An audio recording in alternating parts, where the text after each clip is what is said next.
To be successful in an investing line or in an investment activity, both the financial planner as well as the investor should have clear idea about how much of return should be derived from that investment activity. The clearer the picture that is there, then it is easy to achieve the goals. First of all, you should know what should be possible, what should be attempted, how much is adequate, whether the financial planner is able to meet the expectation of investors or not. In this episode, I am going to help you with how you can set an expectation on return, what is the adequate return, what is the return that you should aim to get. All these aspects I am going to discuss in this particular video. This is NRI Money Clinic for you, and I am Dr. Chandrakant Bhatt, investment consultant and a financial planner.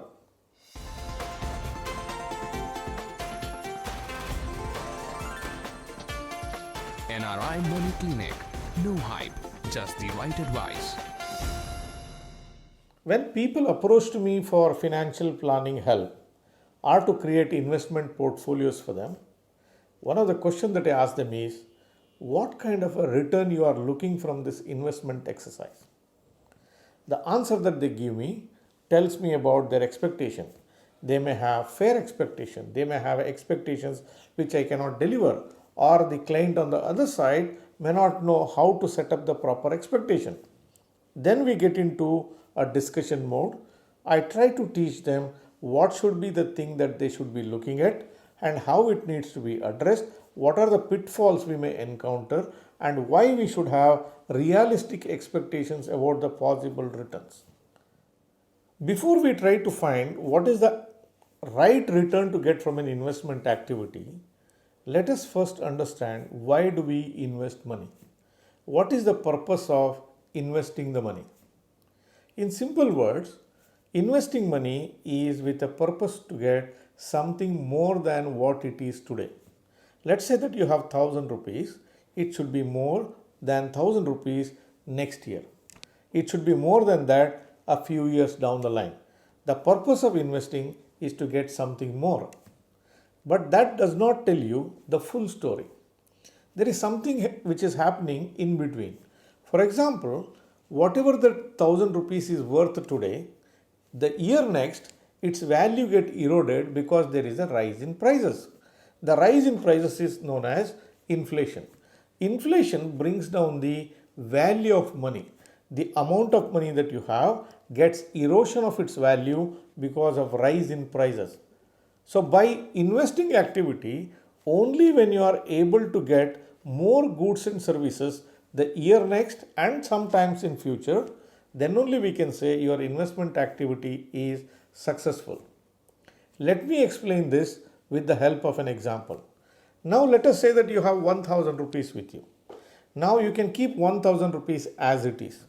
Now if you keep it in your cupboard and you remove this 1000 rupees next year, what happens? It will remain as 1000 rupees as it is. But the cost of goods and services have gone up next year. So it will not be able to buy the same set of goods and services next year. You will get lesser. Now with the help of an example, let us understand the return that you are going to get is the right return or not, whether it is an adequate return or not. Let me consider that you have 1000 rupees today and you can buy coffee using this 1000 rupees. Today the cost of coffee is 20 rupees per cup. Now if you use this 1000 rupees to buy coffee, you will get 50 cups of coffee. Now instead of buying coffee, you decide to go and put this money in the bank. The bank offers you 5% rate of return. Next year, this 1000 rupees what you have will be 1050 when it gets 5% interest. That means the 1000 rupees of today is 1050 next year. You got something more than what you have today. But what happened in 1 year? The price of the coffee moved from 20 to 21 rupees. Now next year, if you have to buy the same 50 cups of coffee, you now need 1050. While you feel happy that you got 50 rupees extra by keeping this money in the bank, but if you measure this money in terms of cups of coffee, you are still getting only 50 cups of coffee.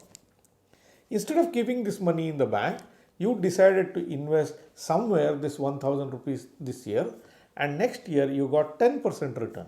The 1000 rupees became 1100. Coffee price moved from 20 to 21. Now, because of this investing exercise, next year if you decide to buy coffee, instead of getting 50 cups of coffee, now you are getting roughly 52.5 cups of coffee. An approximation I am telling, which means to say, by investing activity, you are able to get more goods than what you are getting today. That is the real purpose of investment. When you are successful in investment, then you are able to buy more goods and services at some point of time in future. There is another thing to be considered here. The other thing to be considered here, why should you invest your money in the first place? Why should you go to a financial planner? Why should you go to an investment consultant? You can as well walk into any bank branch, deposit your money, and safely you will get your interest. That means to say, before you invest, you have an opportunity cost. You don't have to take a risk. You don't have to take anybody's assistance. Without doing any of these things, you are going to get certain amount of return. So while investing, the minimum that should expect is you should get something over and above the bank rate of interest. This should be your expectations. So with this, we came into 2 points here, 2 hurdles to be crossed. One is, without doing anything, you have an opportunity to go and deposit money in the bank. That is called the opportunity cost. By your investing exercise, you should be able to get more money than what banks can give you. And the second reason why you should invest is, it should beat inflation. It should be able to buy more goods and services. Then only you will be able to say that you are successful in investing. So in your investment journey, a simple number have no meaning. It can be seen only in a context. The context here is a bank rate. Bank rate is invariably linked to inflation. Normally speaking, bank rate has to be more than the inflation, but it may or may not happen. In many cases, banks will not beat inflation, but you need to be beating inflation hands down if you have to create wealth. So just putting a number 5%, 6%, 10%, 15% have no meaning. If inflation is 10% and getting a 9% return is ridiculous. But if your inflation, as you can see in India today, is around 3 to 4%, if you are able to get 8 to 9%, it handsomely good rate of return.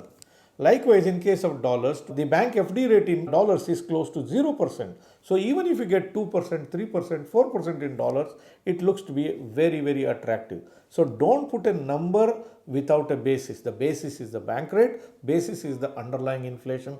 As long as we are able to beat both the bank rate and inflation, you should call yourself very successful in investing journey. Many people ask us to attempt a higher rate of return. What happens?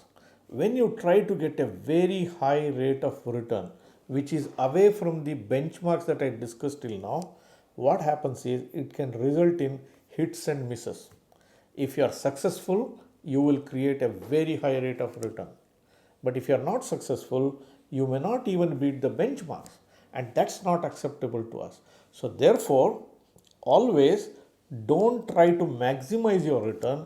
Instead of that, try to optimize. Now we all drive vehicles. In the vehicle you have a speedometer, and speedometer has a color code.